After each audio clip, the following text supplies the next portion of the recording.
po.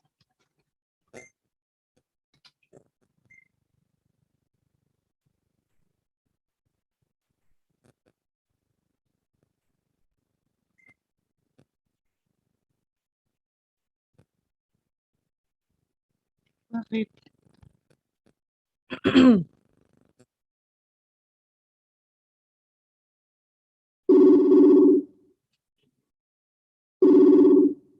Okay.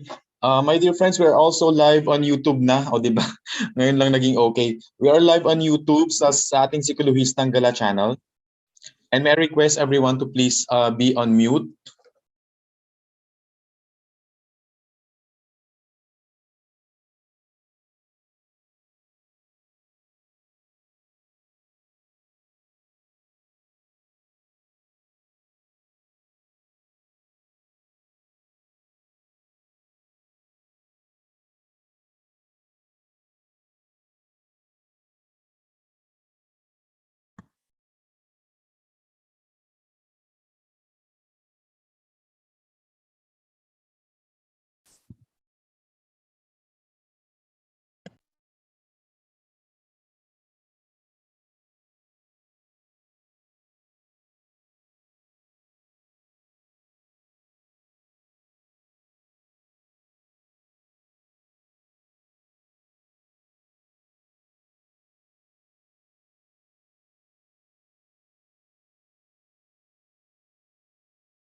Okay, good morning everyone. Ayan. So once again, we apologize for the long delay kasi talagang medyo na-jinx po yata tayo ngayon. Just as soon as we allowed you to get in the Zoom room, saka naman po gumana yung ating YouTube live. And as of now, we are live on YouTube, Psikolohisang Gala channel, and at the same time, at the Psikologistang Galap Facebook page. So for those who cannot join us dito sa Zoom room, they can join us sa ating YouTube channel and at the same time dun sa ating Facebook page. Ayan. So it's still a good day kahit marami pong challenges, no? Ito pa rin tayo. So tuloy pa rin tayo. And thanks to our very kind and understanding resource speaker for this morning, my partner, Dr. Argel Masanda. Ayan. So again, please ask your teachers to monitor us via Facebook or YouTube channel. So they could just search for Psikologistang Gala. Okay pa? All right. So I believe we are all set. Start na po tayo para hindi po tayo So unang-una po sa lahat, I would just like to thank once again the different schools of SDO Dagupan through the leadership of the school principals and yung inyong mga GAD coordinators. Thank you so much po for patronizing ang ating Bund Psychological Institute, ang inyong #1 partner when it comes to your mental health needs. Okay, so without so much ado, I would like to introduce now our speaker for this morning. Actually, he is, kung titingnan natin, parang he is the split half of me, having the same or similar qualifications, passion, and some personal attributes.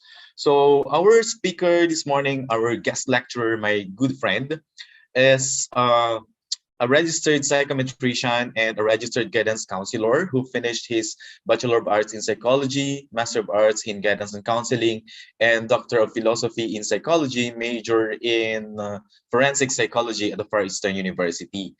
So as of now, he holds different positions. Kuratsa kagaya ko, no? he's engaged, no, with different institutions, but he also serves as an assistant professor for the Central Luzon State University in Nueva Ecija. Yes, of course. An author of a psychometrician review book, and of course this one, no, a mental health book, no? Ayan. So sabi ko nga, almost we have the same passion in writing, in delivering lectures and talks and whatever, no? Ang dami naming parehas. So listening to him, my dear friends, is as if you're listening to me. So I would not make this introduction that long. So let me present to you now Dr. Argel Masanda. Good morning, everyone. Good morning, Doc Norley. Thank you so much for that introduction. That's very kind of you. Bigla ako na pressure doon sa parang ang dating I am on the same stature with you when I personally believe I'm not. Okay? But I hope to be there soon. Okay, so magandang umaga po sa inyong lahat, and I'm definitely honored and happy to be invited by One Psychological Institute, okay, for this opportunity to share with you something that is definitely close to my heart, which is about definitely mental health. All right, I know we were pushed at more than an hour for our talk, so let me start and share my screen to everyone so we may formally begin. There. Okay, so the topic that I picked and that was told to me by Doc Norley is about transformational leadership. And I'd like to discuss with you something about inspiring, motivating, and creative leaders. I know for a fact already that all of us here are natural born leaders. Okay, especially teachers po tayo. Parang it's part of our being kasi that we are natural born leaders. And this morning po, I'd like to refresh perhaps yung ating understanding of ourselves in terms of becoming more inspiring, more motivating, and more creative as persons. Okay, and as a mental health practitioner, I always bring with me this quotation towards a flourishing well-being. Okay, here. All right, since we are in this pandemic and we are definitely faced with a lot of challenges, but those things are actually put in our way in order for us to harness ourselves better. All right, so I hope to deliver this as quick as possible. Okay po, para hindi po tayo humaba rin ng husto, and I hope to to be as engaging as possible, as Doc Norley per se. Okay? And I'd like all of you to be reminded of yourselves to become more inspiring, motivating, and creative, okay, as leaders, as persons. I know you are already someone like this, but this morning, we are going to remind yourself to go back to the basic and be more inspiring, okay, motivating, and creative. Now, just a little quick survey po. This is how I being a practitioner in mental health. I always ask a lot of questions to a lot of people, and this is my way of inculcating my messages. Okay, especially for this one. Again po, maraming salamat sa SDO Dagupan and sa Wound Psychological Institute for this opportunity to share a moment with all of you. All right. So let me ask lahat po kayo, especially nandito sa ating Zoom meeting. Okay? In these times of the pandemic, what motivates you as a person? Can you share to me just a little answer perhaps? Okay? We need to utilize perhaps our chat box. Let me see kung ano po yung sagot po ninyo dito. So in these times of the pandemic, what motivates you as a person? And of course, this person of you is, your tool in this profession that we are doing, being teachers. What motivates you? Ano po yung source ng motivation nyo in spite of this global pandemic that we are having, that we are experiencing? Anyone po?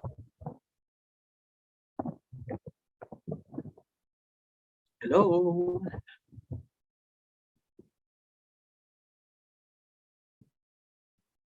There are 24 people so far here in our Zoom link. Or medyo mahirap pag-isipan kung ano yung sagot. But hopefully, I am hoping that what motivates you as a person, bukod sa family natin, bukod sa loved ones natin, nandun pa rin po yung kagustuhan natin na continuously mag-develop as a person. Okay, sige po, next question natin.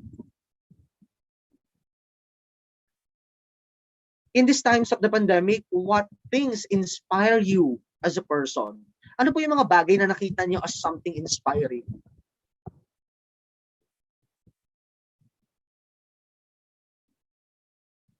Diba parang the way I see it, yun pong mga pangyayari. Talagang may pumapasagot talaga mga teachers, ano? Tayong mga teacher, minsan, tawag dito, nahihirapan tayo magpasagot sa mga estudyante natin pag nagtuturo tayo. Pero minsan din, tayo rin mismo yung hirap sumagot sa mga tanong natin. Okay, understand. So, hopefully po, what inspires us as person would be something, that would uplift your spirit. If you notice, di ba, especially nitong mga nakakaraang buwan, sumikat yung ating community pantry, na nakita natin na ang puso ng bayanihan ay buhay pa rin. Okay? And hopefully that inspire you. Okay? And lastly, in this time of the pandemic, what innovations have you initiated to effect change in your life? I understand po yung mga tanong natin, medyo existential yung dating, di ba? Na parang ang hirap naman pakasagutin, sir. Parang mas madali pang magsagot ng mga mathematical equations kasi at least yun may formula. Pagdating sa buhay natin, yung mga tao, walang formula eh. Everything is trial and error kung tutusin. Alright? So hopefully po the innovations that you have done to effect change in your life are something that definitely not just useful in your life, but something motivating, something inspiring, and something meaningful. Okay, yan po yung mga gusto natin actually masagot. Wala lang sumasagot sa atin ngayon, pero hopefully nakikinig tayo dyan. Okay po ba tayo dyan? Can you show me some thumbs up if we are really into it? Yung mga kasama natin ngayon sa ating Zoom link. Show me some thumbs up po. Naku, wala din. Hello, are you there? Ayun, okay, may mga nagta-thumbs up na. Salamat po. Sige, keep them coming para alam po natin that you are there. Okay, silently listening and silently participating. Ayan, salamat po sa inyo. Sige po, let's continue. So why these questions? Gusto ko po kasing makita yung sense of creativity na meron tayo.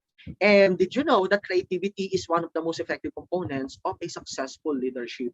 Especially po nowadays in these trying times, performing our duties as leader becomes more challenging. And creativity is perhaps one of the answers that we can use in order for us to continue doing our leadership. When we talk about leadership, this is not limited to being principal, okay? Definitely being teachers are tawag dito, would require a lot of leadership from us.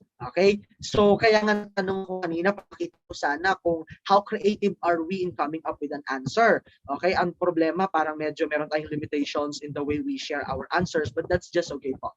So, let's continue with the first one on how to become more motivating. Okay? Motivation is making others follow your lead. Okay? Difficult roads lead to beautiful destinations, as they say. And our ability to motivate people, especially our students, our coworkers, and the people around us, is something that would definitely lead. That's something that would definitely shine through in being a leader. Okay po? So, ito po yung mga refresher course natin on how to motivate others pa. First one, be the change you want to motivate others to become.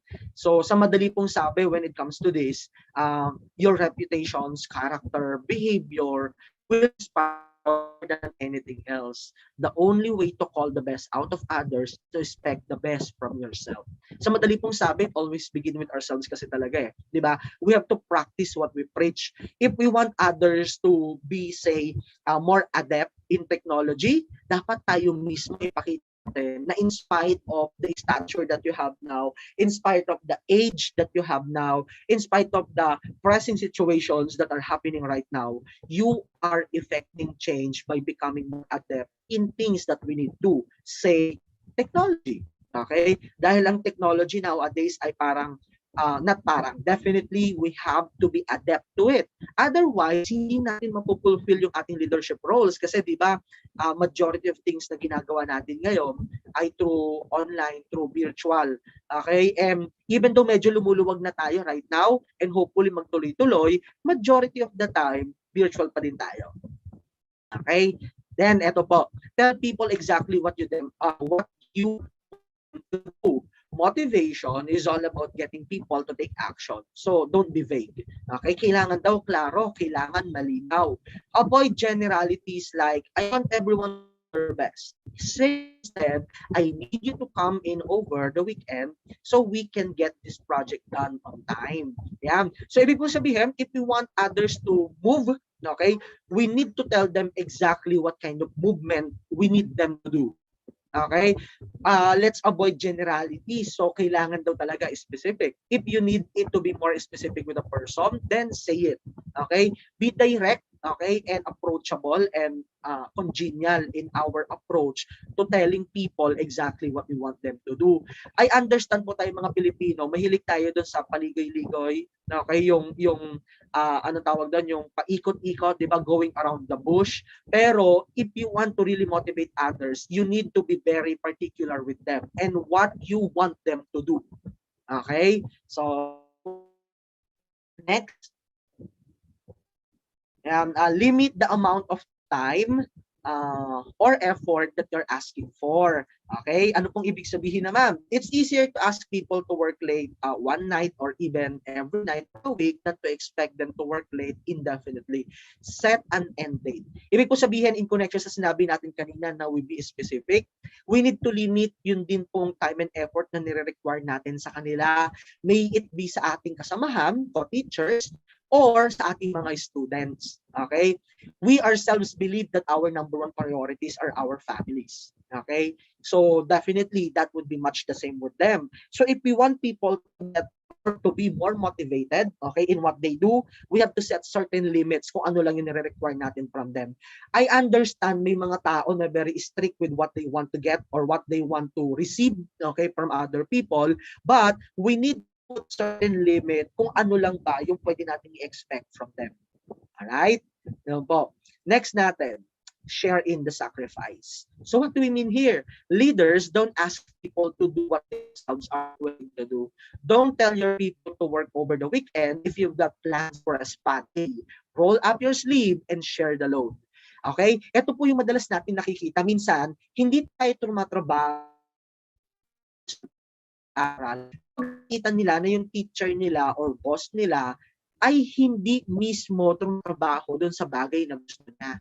Di ba nakakainis po yan? Yung parang halimbawa, I remember I experienced it one time sa aming workplace. May tanggap na training boss. Tapos, dinesignate lang niya sa amin. Tapos siya, hindi naman nagwo-work. Di ba na parang, teka, parang hindi ata tama. Di ba parang nasan yung hustisya? Gusto ikaw lang ang kukuha ng credit pero ang work kami. Are you with me? So, natin yan. Definitely, you have to share in sacrifice. Hindi pwedeng sila lang ang katrabaho tapos ikaw ang kukuha ng credit. Okay? Yan. Salamat po. Yan. Next po natin. Appeal to people's emotions, okay, and value system. Ano pong ibig sabihin nito? People are motivated by and prefer to be motivated by positive emotions like pride, sense of belonging, and the thrill of achievement. Ibig po sabihin, if you want people to move, okay, you have to motivate them by appealing to their emotions. Especially tayo mga Pilipino, very tayo very feeling people rather than thinking. Ibig sabihin, mahalaga at napaka-importante sa atin ng ating nararamdaman, okay? Hindi lang basta doon sa bagay na ating naiintindihan at nauunawaan. If people will feel that what they're going to do is something that would appeal to their value system, definitely they will move. Okay? So as a leader, dapat po makita mo yan. Ano ba yung mga positibong emosyon na dapat mo ma-inculcate sa kanila? Like, ayan po, sense of achievement, sense of excitement. Ano ba yung value system na meron yung ating mga kasama? And perhaps we can bank on to those things. Okay? Ask them to act in a way that is consistent with their values they themselves profess. Ayan po. So just like what we said. Next po natin, and perhaps this is the last one for motivating people. So give people multiple reasons for doing what they want them to do. The best result is always personal. Yan po yung lagi natin sinasabi, even though na tayo ay mga professionals working in a professional setting, we have to personalize things, especially if we want to motivate them. When we say personalize, ibig sabihin nito, tignan mo ano ba yung mga mahalaga sa kanila. And perhaps, you need to go down, you need to go with them in terms of those value systems that they have. People need to feel naiisa kayo sa inyong hangarin. And that definitely would aid in your goal to achieve common goal na meron tayo. Okay? You have to personalize it. They have to feel na hindi lang ito basta dahil kikita sila at the end of every payoff, but because mag-i-improve din yung pagkatao nila after they share these things with you. All right? Next, it would be nice if you could give your people extra days off or your students or even bonus, or you may talk about something as intangible as the camaraderie that comes from having achieved something important together. Yan po, ibig sabihin, bukod po dun sa bonus na pwede mo maibigay sa kanila, you have to make them realize as well that after this, they're gonna get something beyond, okay, the bonus, the material things that they would get. Alright? Yan po. Now, let's proceed naman doon sa inspiration. Okay? Instilling reasons deep within. Yan po yung ibig sabihin ng inspiring people. Sabi nga dito, don't let anyone dull your sparkle. That would mean that you are always shining through deep within and never ever be the reason na mawala yung sparkle sa isang tao. Especially po sa ating mga estudyante, okay? Especially yung mga teachers natin dyan sa basic education, okay? From, from elementary to high school. Yan kasi yung formative years natin ng mga tao di ba? Our words as teachers could make or break our students. That is very important. So that is why we have to be a very inspiring person for them. Okay? So to feel someone with the urge or ability to do or feel something, especially to do something creative. Yan po yung ibig sabihin ng becoming inspiring or being inspiring person. So how do we become more inspiring? Okay, let's remind ourselves how. Ito po, yung first, yan, you have to be caring. Okay, paano be caring daw po ba? Sabi dito ni Lewis Rose, people don't care about how much you know until they know how much you care. Sa totoo lang, wala naman talagang pakialam tayo dun sa ating, sa sinasabi sa atin ng ibang tao. Pero once na maramdaman natin that these people care to us, then that would matter. Because we know that this person loves us. We know that love exists because care is existing. Okay? Yan po yung pamamaraan natin para malaman natin that love exists kasi meron tayong pakialam.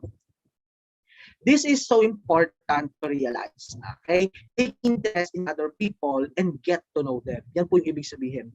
When we say we are caring, that would mean we actually give and put interest to people, and that interest is something genuine. Okay, hindi yung tipong Marites, Marieta, Mirasol style lang na interest ha, but interest na merong pagmamahal, to say the least.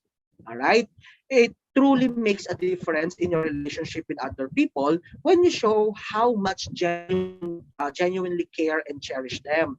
Everyone loves to feel special and appreciated.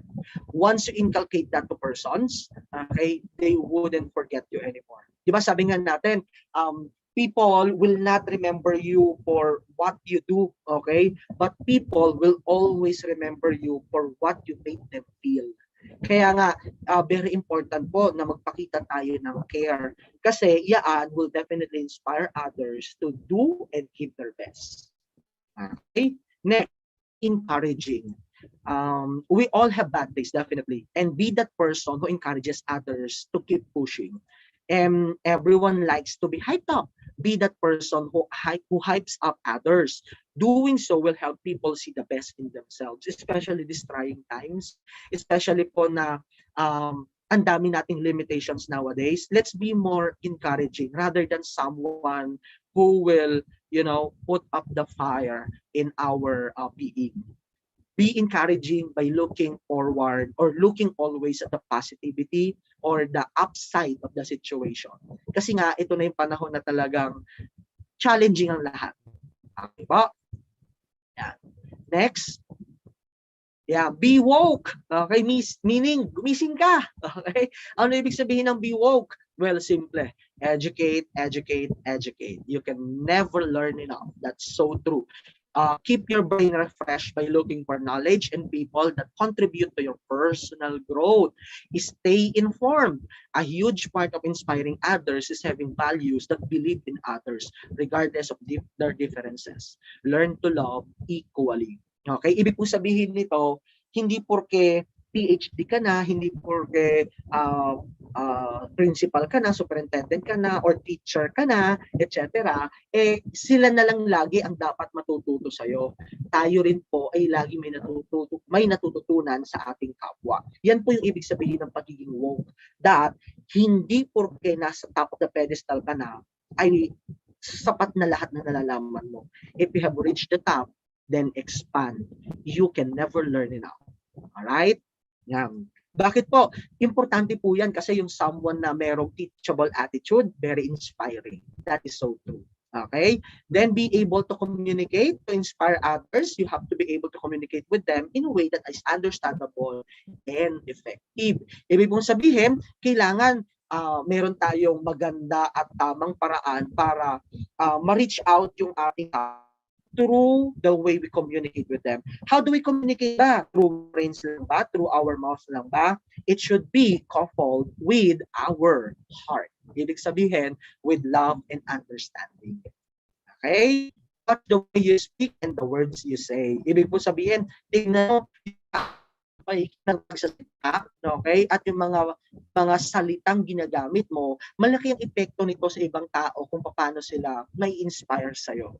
Okay? Hindi ko po sinabi na dapat lagi kang bait-baitan. Of course, dapat lagi tayong mabait. Pero that doesn't mean, however, na wala tayong shadows. Ibig sabihin, meron tayong parte ng ating pagkatao na talagang minsan hindi at hindi maganda. Pero hindi ibig sabihin nito, doon lang tayo magpo-focus.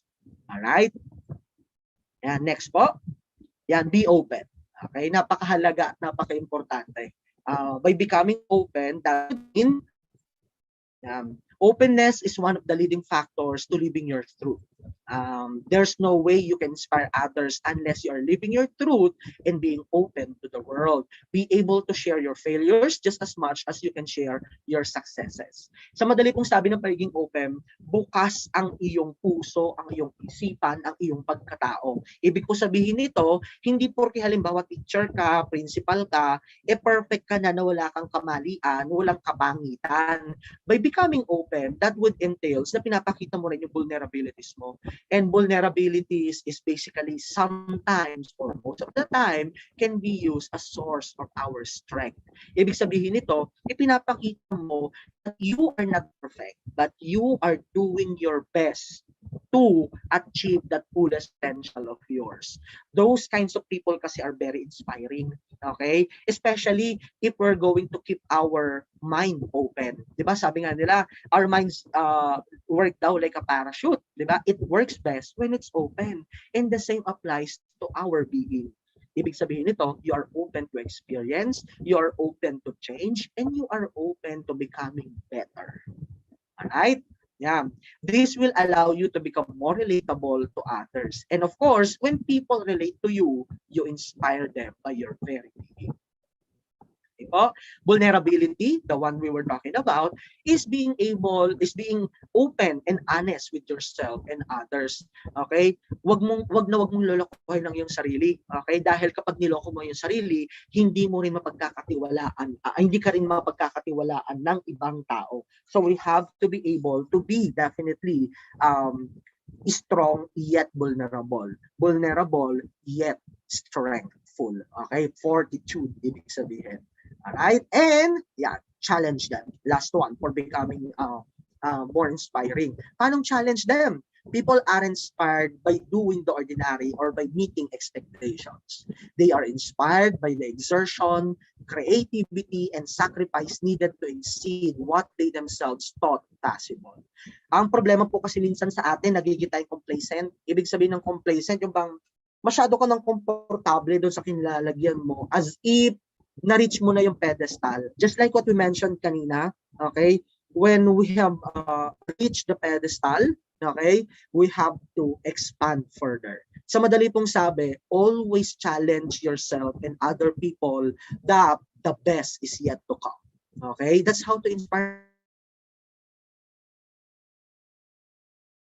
Tayo lang ang naglilimit ng sarili natin eh. Yung bang tipong, pwede na yan, okay na yan, happy na ako, okay na ako dito.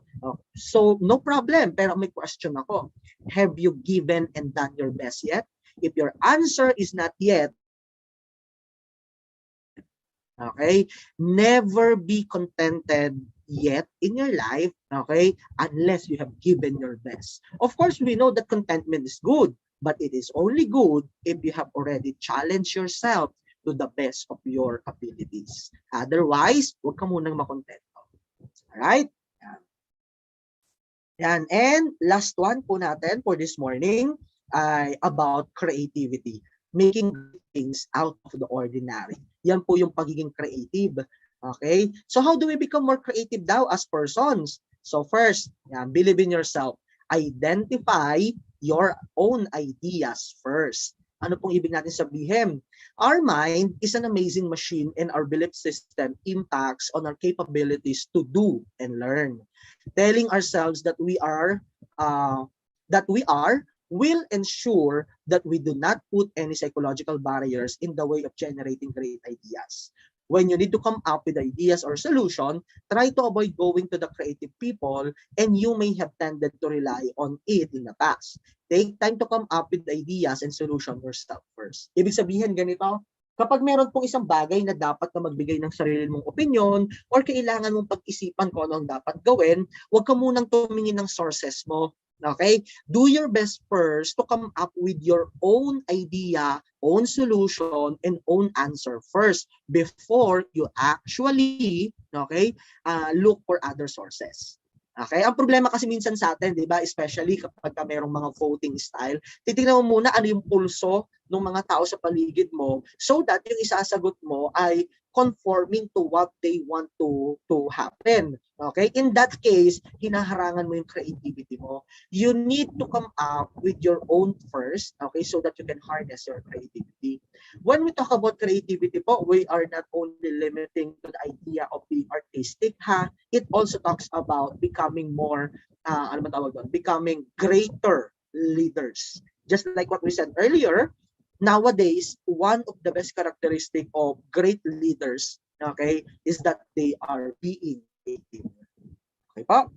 Yeah, next, learn to pitch your ideas in an elevator. Ano ibig natin sabihin dito? There is an old saying, if you cannot express your idea in 3 sentences, you don't have an idea. All right? One of the most important innovation skills or innovative skills is the ability to present a very short and clear description of a new idea, 2 to 3 sentences, like shouting through the closing door of an elevator, and to make a short presentation, 2 or 3 minutes, in what is called an elevator pitch. Okay? Like any other skill, the ability to articulate in this way can only come through much practice. Sa madali pong sabi, ganito, being teacher din, kailangan natin to eh. Yung bang kaya nating ipaliwanag yung isang konsepto na komplikado sa isang simple at concise, brief and concise na description. Yan po yung ibig natin sabihin dito, that pitching your idea in an elevator. Okay? Paano mo pa sisimplihin ito? If you cannot come up with, yun nga, ang rule of thumb natin, 2 to 3 sentences that would sum up your theory, your concept, or your ideas, then baka kailangan mo pang pag-isipan pa siya.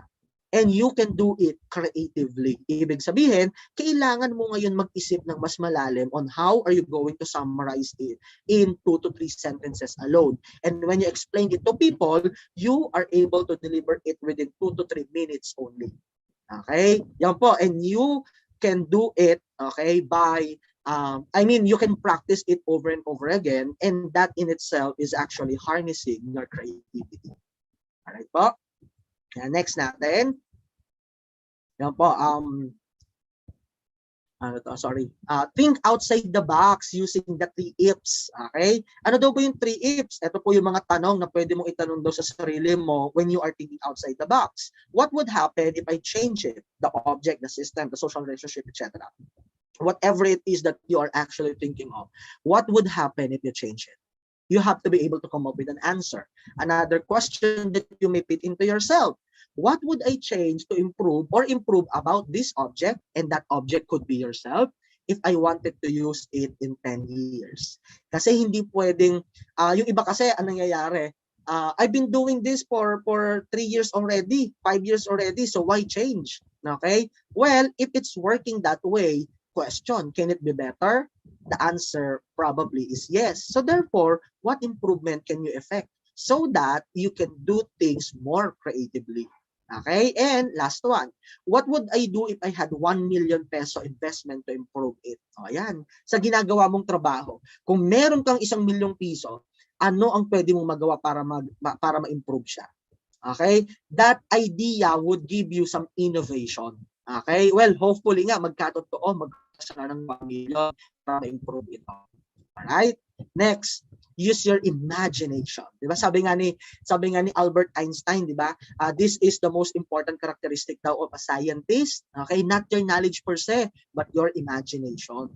Okay? So the greatest paradox is that creative thinking is not necessarily the product of IQ. Okay, or enlightenment via the proverbial apple falling on your head, like what happened doon kay Isaac Newton, di ba? It is a matter of regularly training your imagination, practicing your powers of observation, and dreaming big or small. Ang tao kasi na very imaginative. Okay, ibig sabihin, lagi niya nakikita na mayroong paraan kung paano pwedeng gawin ang isang bagay. If you cannot see it, perhaps you are lacking imagination. So mag-imagine ka lang. Tingnan mo, hayaan mong maglaro ang iyong isipan. Okay? Nang sa gayon, makakita ka ng iba pang paraan na pwedeng gawin dun sa mga bagay-bagay. Alright? Next po natin. Konti na lang po ito. Yan, bounce ideas of others. The ability to be valuable, capable of bouncing ideas to the next level is very important. Ibig sabihin po nito, just like what we said kanina, lahat kasi tayo leaders pero very few lang kasi sa atin yung good team player. Being a good team player means you know how to bounce off your ideas to other people, and that is very important. Ibig sabihin nito, kaya mong ipahayag, i-express, ibahagi yung mga ideas na meron ka sa iba, nang sa gayon magkaroon kayo ng batuhan ng ideas, and things that you can do will definitely improve. Alright? Even a great innovator needs people around them to discuss or bounce new creative ideas and innovations. Ang nagiging problema kasi natin, or perhaps the downside of doing things alone, is that you are only limited by your own understanding, by your own ideas, and by your creativity. But okay, if you have a team of people, creative people thinking all together, imagine how creative you can become. Right? And ayan, I think this is the last one.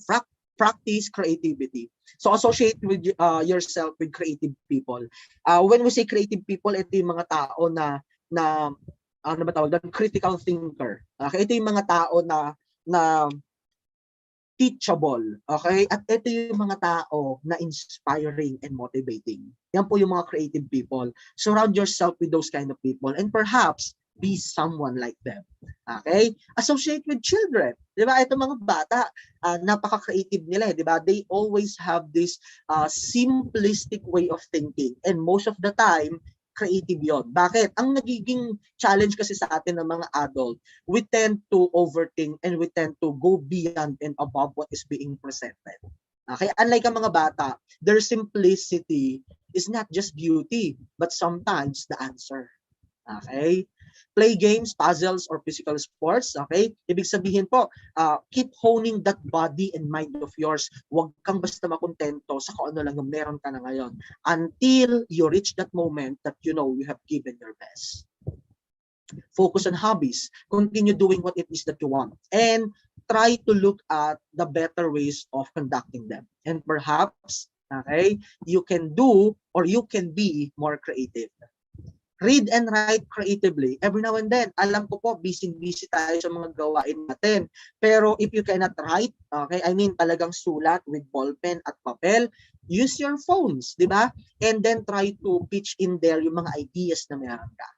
And ayan, actively travel. Meron tayong tatlong asterisk kasi nga, nowadays, meron tayong mga limitations, di ba? Although medyo lumuluwag-luwag na. Ang punto natin dito is that refreshing kasi yung pagta-travel. O yan, alam ni Doc Norley yan, di ba? Ang ating psikologistang gala. And that traveling in itself refreshes your mind. And, you know, when you are refreshed, you tend to think more creatively. Right? Yan po. So these are my references for the presentations I have shared with everyone. And I'd like to promote again po yung binanggit ni Doc Norley kanina, the latest book that I have on mental health, Same World, Different View, A Practical Guide Towards a Flourishing Well-Being. Hopefully po, there will be some of you who will be interested for this book of mine. 250 pesos lang po siya. 75 pesos lang po yung shipping fee over there sa Dagupan. Or kung meron po mga interesado, 4 copies above, i-free na po natin yung shipping fee, basta isa lang yung address. Alright? For those who are interested, you may contact me in my email address, so arjelmasanda@gmail.com, or cell phone number 0935-4938-991. And I would be very happy po to be contacted and reach out by you. Alright? So, I'd like to end this presentation po with these things, okay? And maraming salamat po sa inyong lahat for listening. Okay? Thank you po. Thank you, Doc Norley. Yun, thank you so much, Doc Argel, for that meaty, no? Kahit ang dami nating technical difficulties, pero napaka-meaty pa rin ng discussion. Okay, so my dear teachers, things SDO Dagupan, I'm supposed to have my own topic also. Pero i-reset natin yon para mas maraming makaka-attend pa sa ating gagawin natin siyang series para sulit na sulit. Okay, so I believe Doc Argel is open for some questions, for a few questions. So you may use your chat box for your questions, and I'm now allowing you to to unmute if you have questions, my dear participants. Ayan, so shout out sa iba't ibang mga schools natin sa Dagupan City, and of course sa inyong mga respective principals. Hello and good morning po. So we are now ready to entertain few questions. You can just unmute or raise your hand or use the chat box if any po. Hopefully po masagot ko. Kung hindi ko man po masagot, andyan naman si Doc Orly para sagot. Ikaw pa ba, Doc Argel? Walang duda. Thank you po. Yan. Sige po, do we have any question or comment or anything that I can help you with? I would be very happy po to have some interaction with all of you. Thank you.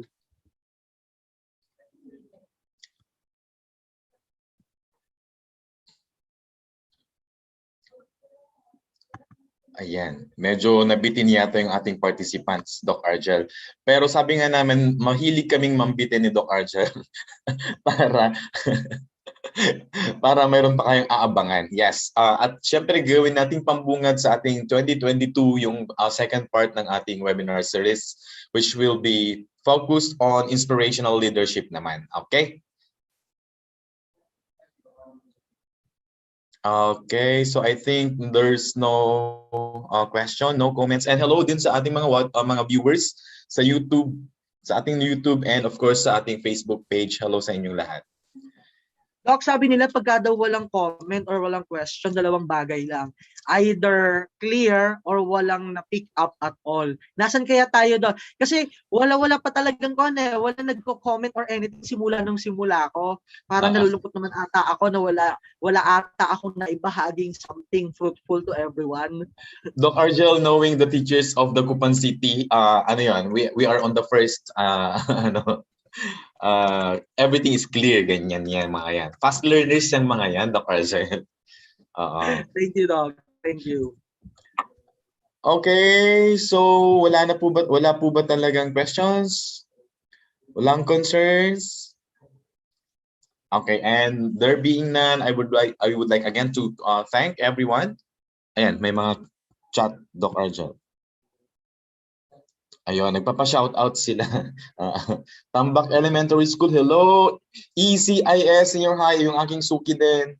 East Central Integrated School. Tebeng Elementary School, hello. Pugo Lasip Elementary School, yan. Pugo Grande Elementary School, hello sa inyo. Mangin Tebeng, ayan. West Central Elementary, yes. Okay, sino pa yung mga nandito? Ayun, so far yun yung mga schools na nandito sa atin ngayon. Okay. Yung iba siguro hindi na nakasunod dun sa ating mga links kanina dahil nagkagulo ngayong ating links due to the technical difficulties. But then again, this is still a great day, my dear friends. And I hope to see you again next year. Pambungad natin ng taong 2022, magpapasabog tayo ng mga what do you call this one? Mga webinars, no? Na still free for you ang aming mga masugid na partners in the academy. Thank you so much po. And there being no questions na, I would like to end this meeting na. Once again, thank you so much, Doc Argel. And if you have orders po dun sa book ni Doc Argel, you can just message me or dun sa ating page po, mga kaguro. Thank you so much and have a good day. Maraming salamat po. Thank you so much po sa inyong lahat. God bless po. All right, so with that, I am now going to end this meeting. Thank you so much and Merry Christmas, everyone.